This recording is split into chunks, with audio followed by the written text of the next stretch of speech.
Je suis François Coste, libraire à Évry, entrepreneur, père de famille, marié depuis 19 ans, également responsable de l'aumônerie de secteur d'Évry et accessoirement j'ai participé à la création de 2 associations de type AMAP, Association pour maintien d'une agriculture paysanne, sur Évry.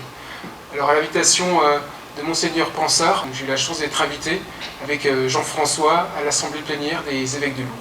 Jean-François Huet, je suis retraité de l'industrie aéronautique, ce n'est que ma safran, marié, 4 enfants, 10 petits-enfants. Donc pour ces petits-enfants, c'est important de se soucier de l'avenir de la vie sur la planète. Et je suis diacre permanent dans le diocèse depuis 15 ans maintenant. Étant intéressé par tout ce qui touche à l'écologie, le dérèglement climatique, j'ai été invité à cette session à Lourdes.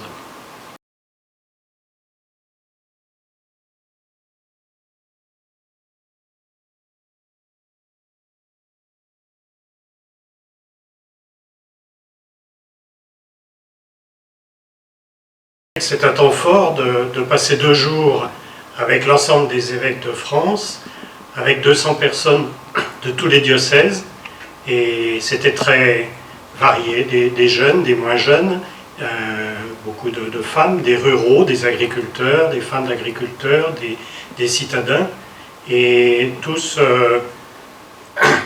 intéressés par la même problématique et cherchant des solutions, des types d'actions ensemble pour mieux répondre à cette problématique. C'est une très grande convivialité, des temps d'échange et de partage assez forts, une écoute vraiment attentive, puisque tous les intervenants ont pu dire vraiment ce qu'ils avaient sur le cœur, ce qu'ils avaient dans la tête surtout. Personne n'a été interrompu, toutes les idées même contraires ont été prises en compte, écoutées, et je crois, j'espère que c'est un avis partagé, mais en tout cas, c'était vraiment un moment de partage assez fort et parfois même assez émouvant. Comme soulignait Jean-François, ce que l'on retient, c'est une envie de voir progresser et de vouloir agir en diocèse. Donc nous avons vécu sur place tout un bouillonnement d'idées, donc plein d'idées nous sont passées à travers la tête, et maintenant, ce qu'on va essayer de faire, c'est de pouvoir les formuler, les remettre en phase avec nos préoccupations quotidiennes et les préoccupations de tous les baptisés du diocèse.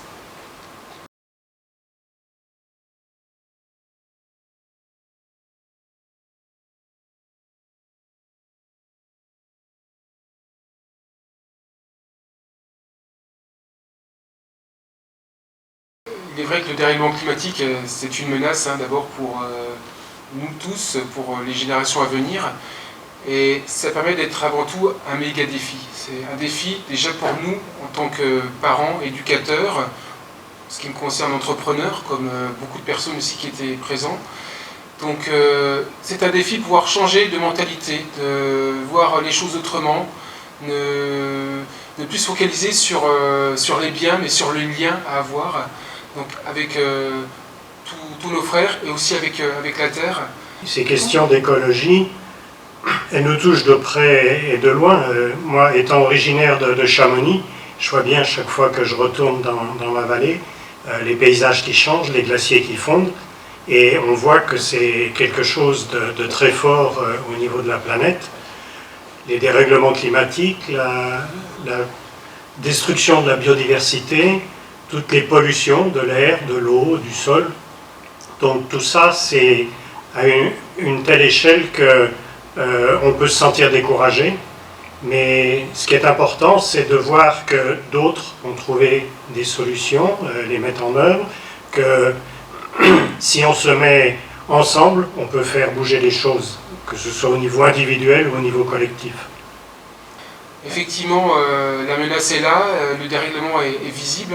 Tous les jours, nous constatons des dérèglements. Actuellement, on entend parler des inondations à Venise, des vagues de froid extrêmes, précoces, des vagues de chaleur.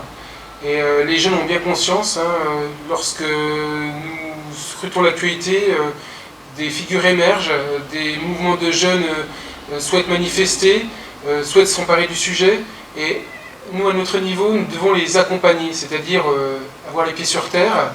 À titre personnel, hein, c'est ce qui nous a été demandé aussi au niveau du diocèse, c'est de pouvoir commencer à faire des propositions au niveau paroissial, tout simplement, chacun à notre niveau, et puis ensuite par capillarité auprès de nos proches.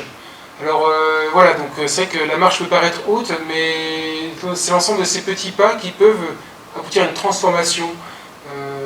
Comme le disait le pape François, faire du mal à la terre, c'est une nouvelle forme de péché, donc à nous de vraiment trouver des solutions pour éviter de pécher contre notre mère la terre. Ce qui est important aussi, c'est de prendre la question en tant que chrétien, puisque c'est pas seulement un colloque sur l'écologie qu'il y a eu, mais c'est aussi une réunion de l'Église de France, de voir comment la créature, que ce soit la nature ou l'humanité, souffre aujourd'hui, de voir que le pape a, avec son encyclique Laudato Si, bien mis le doigt sur à la fois les causes, les conséquences de ces dérèglements, et montrer que entre la nature et l'homme, les deux sont très liés et que les populations souffrent de ces dérèglements. Donc c'est pour ça qu'on parle d'écologie intégrale et que les solutions qu'il faut mettre en œuvre doivent prendre en compte l'ensemble des aspects. C'est assez complexe, mais il faut arriver à comprendre, à mettre le doigt sur les vraies causes pour agir vraiment en profondeur.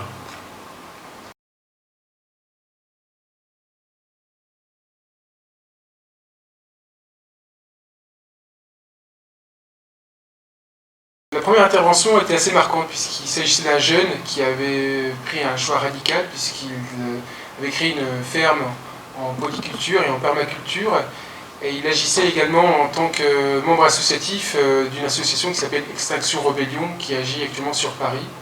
Alors c'était un choix de vie assez radical mais qu'il expliquait par ce sentiment d'urgence vis-à-vis du réchauffement planétaire. Un des points majeurs qui ressort, c'est la surconsommation qui est faite, que ce soit des énergies, des ressources naturelles, de l'eau, toutes les consommations d'emballage, de plastique, de produits chimiques. Donc c'est vraiment cette pluralité des intervenants qui était assez intéressante puisque chacun, finalement à son niveau, peut faire quelque chose. Là c'est important. Donc ça, c'est vraiment ce qu'il faut retenir, c'est que souvent on a l'impression que ce sont des vœux pieux, que ce sont des joyeux hurluberlus, hein, des personnes qui souhaitent faire la transformation écologique, alors que nous tous, à notre niveau, nous avons tous des petites actions à mener, et quelle que soit notre situation, que ce soit étudiant, actif, ou même retraité, donc nous sommes tous acteurs de cette transformation, et nous avons tous quelque chose à apporter, et toutes ces interventions nous ont montré en fait quelles étaient les actions possibles à tous les niveaux. Donc c'est vraiment un 360 degrés au niveau de la transformation qui est faisable et réalisable par tout le monde. De liens, plus de solidarité entre les populations et c'est à partir de là que l'on peut agir, soit individuellement dans nos modes de consommation, dans nos façons de respecter la nature, et puis d'agir aussi en groupe, dans les paroisses, dans notre diocèse. Et bien sûr, il y a besoin aussi d'une action plus globale au niveau des États, mais il ne faut pas attendre toutes les solutions d'un niveau global ou international. Il faut aussi commencer à la base.